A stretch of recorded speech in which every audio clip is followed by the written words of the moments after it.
এই ছেলে আর মেয়েটা অনেক দিন ধরেই একে অপরকে পছন্দ করত। চোখে চোখ পড়লেই দুজনের মন কেমন করে উঠত, কিন্তু সাহস করে কেউই নিজের অনুভূতির কথা বলতে পারত না। একদিন স্কুলের একটি প্রোগ্রামের অংশ হিসেবে তারা সমুদ্রের মাঝে অবস্থিত একটি দ্বীপে যায়। আনন্দ আর উত্তেজনায় ভরা সেই ভ্রমণ শুরুতে স্বপ্নের মতো মনে হলেও হঠাৎ করেই পরিস্থিতি বদলে যায়। অপ্রত্যাশিত এক দুর্ঘটনায় তারা দ্বীপেই আটকে পড়ে। না আছে পর্যাপ্ত খাবার, না আছে পানি। প্রথমে যেটা ছিল রোমাঞ্চকর অ্যাডভেঞ্চার, ধীরে ধীরে সেটা পরিণত হয় বেঁচে থাকার লড়াইয়ে। এবার প্রশ্ন হলো, তারা কি এই নির্জন দ্বীপ থেকে ফিরে আসতে পারবে? আর যদি পারে, তাহলে কিভাবে টিকে থাকবে সেখানে? চলুন জেনে নেওয়া যাক তাদের সেই রোমাঞ্চকর, রোমান্টিক এবং হৃদয়স্পর্শী গল্প। গল্পের শুরুতে আমরা দেখি এমা নামের এক মেয়েকে। সে খুব ভোরে ঘুম থেকে উঠে নিজের দিনের রুটিন চেক করে নেয়। সবকিছু ঠিকঠাকভাবে গুছিয়ে নিয়ে স্কুলে যাওয়ার প্রস্তুতি শুরু করে। এমা শৃঙ্খলাপরায়ণ, দায়িত্বশীল এবং নিজের কাজের ব্যাপারে খুব সিরিয়াস। অন্যদিকে রয়েছে ড্যান, আমাদের গল্পের হিরো। এমার ঠিক উল্টো স্বভাবের। সে একটু অলস, একটু উদাসীন, আর পড়াশোনার চেয়ে ভিডিও গেমেই তার বেশি আগ্রহ।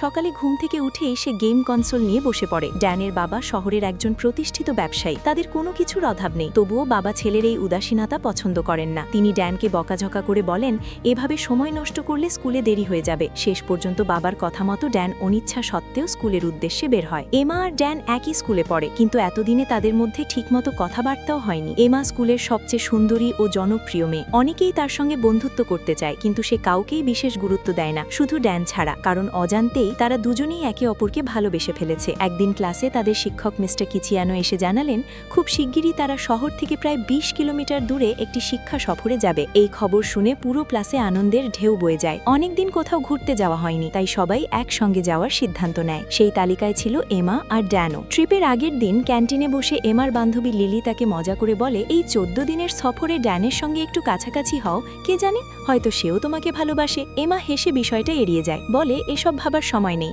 আগে প্রজেক্ট শেষ করা দরকার। কিন্তু মনে মনে সে জানে লিলির কথাটা পুরোপুরি ভুল নয়। অবশেষে সেই প্রতীক্ষিত দিন এসে যায়। সবাই বাসে উঠছে, হাসছে, ছবি তুলছে। ড্যানের বাবা তাকে বিদায় জানিয়ে বলেন যেন সবার সঙ্গে ভালো ব্যবহার করে এবং পরিবারের সম্মান বজায় রাখে। ড্যান বাবাকে কথা দেয় সে কোনো সমস্যা করবে না। কয়েক ঘন্টার যাত্রা শেষে তারা পৌঁছে যায় সেই সুন্দর দ্বীপে। চারিদিকে নীল সমুদ্র আর সবুজ প্রকৃতি, যেন ছবির মতো দৃশ্য। সবাই নিজেদের প্রজেক্টের কাজে ব্যস্ত হয়ে পড়ে, কিন্তু ড্যান একটু একা একাই থাকে। সে রিসর্টের ওপরের ব্যালকনিতে দাঁড়িয়ে পানীয় হাতে নিচের দিকে তাকিয়ে থাকে। এমা খেয়াল করে ড্যান যেন তার দিকেই তাকিয়ে আছে। তাদের চোখে চোখ পড়ে, মনে হয় দুজনেই কিছু বলতে চায়, কিন্তু কথাগুলো ঠোঁট পর্যন্ত এসে থেমে যায়। ঠিক তখনই জন নামের এক সহপাঠী এসে এমাকে টেনে পানির দিকে নিয়ে যায়। জনও এমাকে ভালোবাসে, কিন্তু এমা তাকে কেবল বন্ধু হিসেবেই দেখে। দূর থেকে এই দৃশ্য দেখে ড্যানের মন খারাপ হয়ে যায়। সে চুপচাপ সেখান থেকে সরে যায়। ধীরে ধীরে সন্ধ্যা নেমে আসে আর এমার কয়েকজন বান্ধবী এসে তার রুমে জড়ো হয়। তারা হাসি ঠাট্টা আর গল্পে মেতে ওঠে, কিন্তু কেউই জানত না এই আনন্দের সফর খুব শিগগিরই রূপ নিতে চলেছে এক ভয়ঙ্কর পরীক্ষায়, যেখানে ভালোবাসা আর বেঁচে থাকার লড়াই একসঙ্গে মুখোমুখি হবে। এমার বান্ধবীরা এসে উত্তেজিত গলায় তাকে জানায় জন নাকি আজ রাতে সমুদ্রের মাঝখানে একটি বোটের নাইট পার্টির আয়োজন করেছে, আর তারা সবাই সেখানে যাবে। এমাকেও জোর করে সঙ্গে যেতে বলে। এমা প্রথমে অজুহাত দেয় তার শরীর ভালো নেই, সে যেতে পারবে না, কিন্তু বন্ধুদের চাপে শেষ পর্যন্ত রাজি হয়ে যায়। তারা জানতো এই পার্টি অফিসিয়াল প্রোগ্রামের অংশ নয়, আর মিস্টার কিচিয়ানো এই বিষয়ে কিছুই জানেন না। রাতের অন্ধকারে তারা বোটে পৌঁছে দেখে জমজমাট পার্টি চলছে। চারিদিকে জোরে গান বাজছে, কেউ কেউ নেশাজাতীয় দ্রব্য সেবন করছে, টেবিলে সাজানো মদের বোতল। পরিবেশটা এমার কাছে একদম অচেনা। সে কোনোদিন এসবের ধারে কাছেও যায়নি। মাদকের তীব্র বন্ধে অস্বস্তি বোধ করে সে সরে গিয়ে ডেকের এক ফাঁকা কোনায় দাঁড়ায়। সেখানে গিয়ে সে ড্যানকেও দেখতে পাচ্ছে। সেও যেন এই বিশৃঙ্খলায় স্বস্তি পাচ্ছিল না। ঠিক তখনই দূর থেকে পুলিশের নৌকার সাইরেন শোনা যায়। মুহূর্তের মধ্যে পুলিশ বোটটিকে ঘিরে ফেলে। সবাইকে লাইনে দাঁড়াতে বলা হয়। হঠাৎ বিশৃঙ্খলার মাঝেই এমা ভারসাম্য হারিয়ে পানিতে পড়ে। পুরো ঘটনাটা একমাত্র ড্যানই দেখেছিল। এক মুহূর্ত দেরি না করে সে পানিতে ঝাঁপ দেয়, কারণ সে এমাকে সত্যিই ভালোবাসে আর তাকে বাঁচাতেই হবে। পানিতে তারা কাছেই ভাসমান একটি লাইফ বোট খুঁজে পায়, যা মূল বোটের সঙ্গে বাঁধা ছিল। ড্যান এমাকে নিয়ে তাতে উঠে বসে এবং বোটের সঙ্গে বাঁধা রশিটা কেটে দেয়। সে জানত পুলিশ যদি তাদের ধরে ফেলে বড় ঝামেলা হবে। বাবাকে সে কথা দিয়েছিল কোনো সমস্যায় জড়াবে না, তাই সে এমাকে আশ্বস্ত করে পুলিশ চলে গেলে তারা আবার তীরে ফিরে যাবে। কিন্তু কিছুক্ষণ পরই তারা বুঝতে পারে এই ছোট বোটে কোনো মোটর নেই, তাদের হাত দিয়েই চালাতে হবে। তার উপর শুরু হয় প্রবল বৃষ্টি। বিশাল ঢেউ তাদের ক্রমেই মূল বোট আর তীর থেকে দূরে ঠেলে নিয়ে যায়। সারা রাত ভেসে থাকতে থাকতে ভোর হয়ে যায়। এদিকে সকালে মিস্টার কিচিয়ানো ঘোষণা করেন গত রাতের অনৈতিক কর্মকাণ্ডের কারণে তাদের শিক্ষা সফর আগে ভাগেই শেষ করা হবে। ঠিক তখনই লিলি উদ্বিগ্ন হয়ে জানায় এমাকে রাত থেকে খুঁজে পাওয়া যাচ্ছে না, তার ফোনও বন্ধ। জন যোগ করে বলে ড্যানও নিখোঁজ। সন্দেহ জাগে তারা কি একসঙ্গে কোথাও হারিয়ে হারিয়ে গেছে। অন্যদিকে সমুদ্রের মাঝখানে ড্যান আর এমা দিগ্ভ্রান্ত হয়ে ভেসে চলেছে। তাদের দুজনেরই ফোন পানিতে নষ্ট হয়ে গেছে। এমা হাল ছাড়তে রাজি নয়। সে বলে যেভাবেই হোক তীর খুঁজে বের করতে হবে। কিন্তু ড্যান প্রথমে আশায় থাকে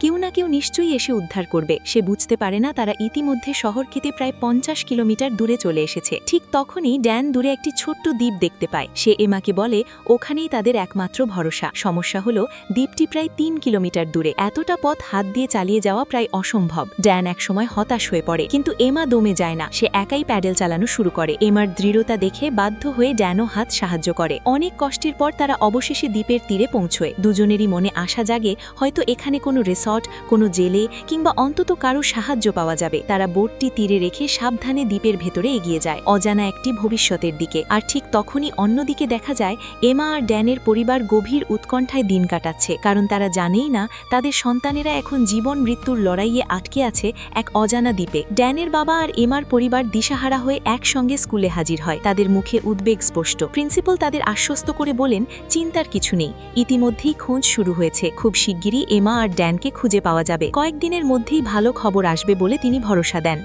অন্যদিকে নির্জন দ্বীপের জঙ্গলের ভেতর দিয়ে হাঁটছে ড্যান আর এমা। অনেকক্ষণ ধরে ঘুরেও তারা কোনো হোটেল, রিসোর্ট কিংবা মানুষের বসতির চিহ্ন খুঁজে পায়নি। হঠাৎ ড্যান সামনে একটা ঝর্ণা দেখতে পেয়ে উচ্ছ্বসিত হয়ে বলে, চলো একটু নেমে ফ্রেশ হই। কিন্তু এমা তাকে থামিয়ে দেয়, এখন মজা করার সময় নয়, আগে নিরাপদ আশ্রয় খুঁজে বের করতে হবে। তারা সামনে এগিয়ে গিয়ে একটি উঁচু পাহাড়ে ওঠে। ভেবেছিল ওপর থেকে হয়তো কোনো বসতি চোখে পড়বে, কিন্তু চারদিকে শুধু ঘন জঙ্গল আর নীল সমুদ্র। মানুষের কোনো চিহ্ন নেই।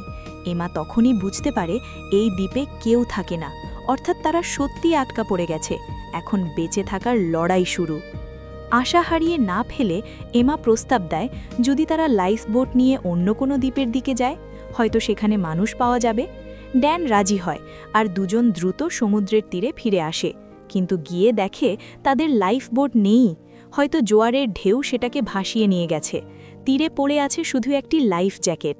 ড্যান সেটি তুলে নেয়, কিন্তু দুজনেই বুঝে যায় তাদের শেষ ভরসাটুকুও হারিয়ে গেছে। এদিকে স্কুলে পরিস্থিতি উত্তপ্ত হয়ে ওঠে। ড্যান ও এমার পরিবার ক্ষুব্ধ হয়ে শিক্ষকদের দোষারোপ করতে থাকে। তাদের মনে হয় স্কুল কর্তৃপক্ষ যথেষ্ট চেষ্টা করছে না। ঠিক তখনই প্রিন্সিপাল জানান পুলিশকে ইতিমধ্যে খবর দেওয়া হয়েছে।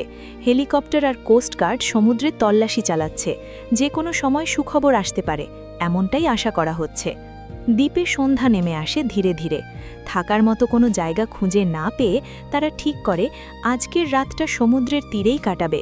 সকালে নতুন করে পরিকল্পনা করবে। এমার ব্যাগে কিছু চিপস ছিল, সেটাই ভাগাভাগি করে খায় তারা। তারপর গল্প করতে করতে ড্যান ক্লান্ত হয়ে ঘুমিয়ে পড়ে। কিন্তু এমার চোখে ঘুম নেই। চারপাশের অদ্ভুত নীরবতা, জঙ্গলের গভীর থেকে ভেসে আসা অচেনা শব্দ, সব মিলিয়ে তার ভেতরে ভয় কাজ করতে থাকে। মনে হয় যেন কেউ তাকে ডাকছে। সারা রাত প্রায় জেগেই কাটায় সে। ভোর হতেই এমা বালুর ওপর বড় করে SOS লিখে রাখে, যদি কোনো উড়োজাহাজ বা হেলিকপ্টার ওপর দিয়ে যায়।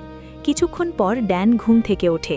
এমা তাকে বলে খাবারের জন্য পানি খুঁজতে হবে, কিন্তু ড্যান প্রথমেই সমুদ্রে গিয়ে সাঁতার কাটতে শুরু করে। অগত্যা এমাকেই একা জঙ্গলের ভেতর ঢুকতে হয় পানির সন্ধানে। ঠিক তখনই সে আগের রাতের মতো অদ্ভুত একটা শব্দ শুনতে পায়। ভয়ে পেয়ে দ্রুত নদীর ধারে ফিরে আসে। সেখানে এসে দেখে তাদের ব্যাগে এখনও একটি ফ্লেয়ার গান আছে। হয়তো সেটাই হতে পারে তাদের বাঁচার শেষ সংকেত। কয়েকদিন খোলা আকাশের নিচে কাটানোর পর ড্যান বুঝতে পারে এভাবে আর চলবে না। প্রতিদিন ঝড়, বৃষ্টি আর ভয় নিয়ে রাত কাটানো সম্ভব নয়। তাই সে সিদ্ধান্ত নেয় তাদের একটা আশ্রয় বানাতেই হবে। দুজনে মিলে সমুদ্রের তীরে ভেসে আসা কাঠ, শুকনো ডালপালা আর বড় বড় পাতা জোগাড় করে ছোট্ট একটা ঘর বানায়। অন্তত রাতে নিরাপদে থাকা যাবে। খাবারের জন্য তারা দ্বীপের ভেতর থেকে ফল আর নারিকেল সংগ্রহ করছিল, তাই খাবারের তেমন সমস্যা হচ্ছিল না। কিন্তু তবুও এমার মন মানছিল না। সে যত দ্রুত সম্ভব বাড়ি ফিরতে চাইছিল। এদিকে শহরে খবর ছড়িয়ে পড়ে এমা আর ড্যান বহুদিন ধরে নিখোঁজ। টেলিভিশন আর পত্রিকায় তাদের ছবি দেখিয়ে বলা হচ্ছে হয়তো তারা আর বেঁচে নেই। পুলিশ এখন দেহ উদ্ধারের সম্ভাবনায় অনুসন্ধান চালাচ্ছে। কিন্তু ড্যানের বাবার এই কথা মানতে নারাজ। তার দৃঢ় বিশ্বাস তার ছেলে এত সহজে হাল ছাড়বে না। তাই সে নিজেই হেলিকপ্টার নিয়ে সমুদ্রের দিকে খোঁজে বেরিয়ে পড়েন। অন্যদিকে দ্বীপে একসঙ্গে থাকতে থাকতে এমা আর ড্যানের সম্পর্ক বদলেতে শুরু করে। এতদিন যে দূরত্ব ছিল সেটা ধীরে ধীরে কমে আসে। এমা বুঝতে পারে ড্যান আসলে খারাপ নয়, শুধু নিজের ভেতরের কষ্টগুলো লুকিয়ে রাখে। তাদের মধ্যে গভীর বন্ধুত্ব গড়ে ওঠে, যদিও এখনও কেউ স্পষ্ট করে ভালোবাসার কথা বলেনি। একদিন বালুর মধ্যে হাঁটতে হাঁটতে ড্যান একটি পুরনো কঙ্কাল খুঁজে পায়। দৃশ্যটা দেখে এমা আতঙ্কিত হয়ে পড়ে। সে ভয়ে বলে, হয়তো আমাদেরও একদিন এমন পরিণতি হবে। কিন্তু ড্যান তাকে সাহস দেয়, রেস্কিউ টিম নিশ্চয়ই আসবে, তারা বাঁচবে। পরদিন সকালে ঘুম ভেঙে এমা দেখে ড্যান নেই। ভয় পেয়ে সে চারদিকে চিৎকার করে তাকে খুঁজতে থাকে। শেষে জঙ্গলের ভেতর গিয়ে দেখে ড্যান একটি গর্ত খুঁড়ছে। সে কঙ্কালটাকে সম্মানের সঙ্গে দাফন করতে চেয়েছিল, কিন্তু ঠিক তখনই এমা পা পিছলে নিচে পড়ে যায়। তার পায়ে আঘাত লাগে। ড্যান দ্রুত তাকে তুলে নিয়ে যত্ন করতে থাকে। এই সময় ড্যান নিজের অতীতের কথা খুলে বলে। কয়েক বছর আগে ড্যানের কারণেই তার মা সিঁড়ি থেকে পড়ে গুরুতর আহত হয়েছিলেন। কয়েক মাস পর তিনি মারা যান। সেই দিন থেকে ড্যান নিজেকে দোষী মনে করে এসেছে, তাই সে নিজেকে গুটিয়ে রাখে, কারো কাছে সহজে মন খুলে না। সেই মুহূর্তে ড্যান স্বীকার করে সে এমাকে ভালোবাসে, অনেক দিন ধরেই, কিন্তু কখনো সাহস করে বলতে পারেনি। এমা চুপ থাকে। আগে সে ড্যানকে পছন্দ করত, কিন্তু এখন তার মনে ভয়, অনিশ্চয়তা আর বাঁচার চিন্তা ঘুরপাক খাচ্ছে। সময়ের সাথে সাথে খোঁজাখুঁজি কমে আসে। পরিবার পরিজনরা ধরে নেয় হয়তো তারা আর নেই। বাড়িতে আত্মীয় স্বজন এসে ফুল দিয়ে সমবেদনা জানাতে থাকে। আর এদিকে দ্বীপের তীরে বসে এমা একদিন ড্যানকে জিজ্ঞেস করে, আমরা কি সত্যিই এখান থেকে বের হতে পারব, নাকি এখানেই আমাদের শেষ? ড্যানের কাছে সেই প্রশ্নের উত্তর ছিল না। এভাবেই দিন কেটে যায়। হঠাৎ একদিন আকাশে বিমানের শব্দ শোনা যায়। ড্যান উপরে তাকিয়ে দেখে একটি কমার্শিয়াল বিমান উড়ে যাচ্ছে।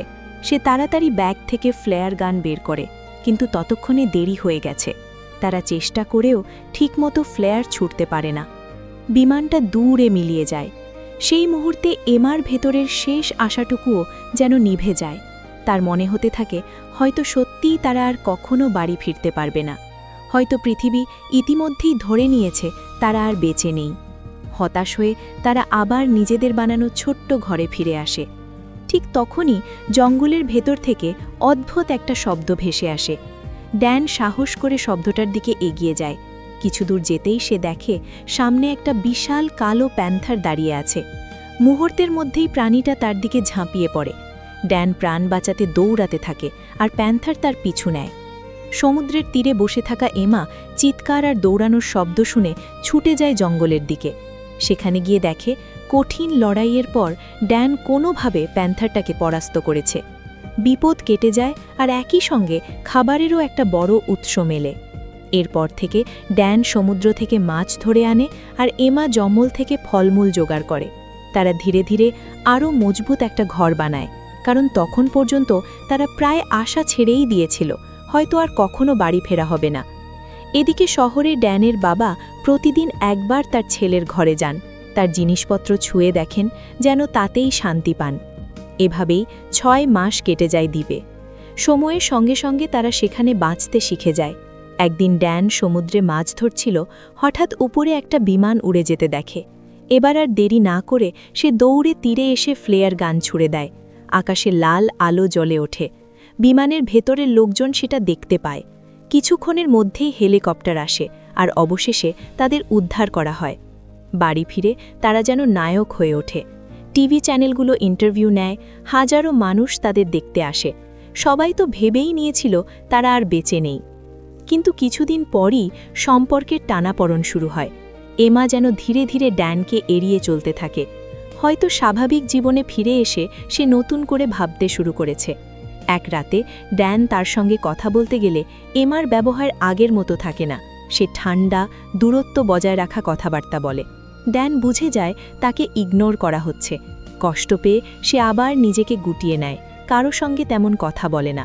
কিছুদিন পর এমার মনে হয় সে ভুল করেছে। ড্যান না থাকলে হয়তো সে বেঁচেই ফিরতে পারত না। অনুশোচনায় সে ড্যানকে ফোন করে ক্ষমা চাইতে চায়, কিন্তু ড্যান কল রিসিভ করে না। পরদিন সকালে ড্যান তার মায়ের কবরের পাশে যায়। মায়ের সঙ্গেই সে সব সময় মনের কথা বলতো। আজও সে সেখানে দাঁড়িয়ে নিজের কষ্টগুলো উজাড় করে দেয়, ক্ষমা চায় আর প্রতিশ্রুতি দেয় নিয়মিত আসবে। সেদিন রাতে স্কুলে একটা অনুষ্ঠান ছিল, কিন্তু ড্যান যেতে চায় না। তার তো আর বন্ধু নেই। বাবা জোর করে বলে, যাও, হয়তো ভালো লাগবে। অনেক ভেবে ড্যান স্কুলের সামনে আসে, কিন্তু ভেতরে ঢোকে না। বাইরে বৃষ্টির মধ্যে দাঁড়িয়ে থাকে, ভেতরের দিকে তাকিয়ে, কারণ সে এখনও এমাকে ভালোবাসে। হঠাৎ এমার চোখে পড়ে ড্যান বাইরে দাঁড়িয়ে আছে। এক মুহূর্ত দেরি না করে সে বাইরে দৌড়ে আসে, বৃষ্টির মধ্যেই তাকে জড়িয়ে ধরে, কাঁদতে কাঁদতে নিজের ভুলের জন্য ক্ষমা চায়। সেই মুহূর্তেই তারা প্রথমবারের মতো একে অপরকে ভালোবাসার কথা বলে। এই আবেগঘন দৃশ্যের মধ্য দিয়েই গল্পের সমাপ্তি হয়, যেখানে বেঁচে থাকা, হারিয়ে যাওয়া আর ফিরে পাওয়া ভালোবাসা একসঙ্গে মিলেমিশে যায়। তো বন্ধুরা, গল্পটা কেমন লাগলো অবশ্যই কমেন্ট করে জানাবেন। আর এতক্ষণ মনোযোগ দিয়ে দেখার জন্য অসংখ্য ধন্যবাদ।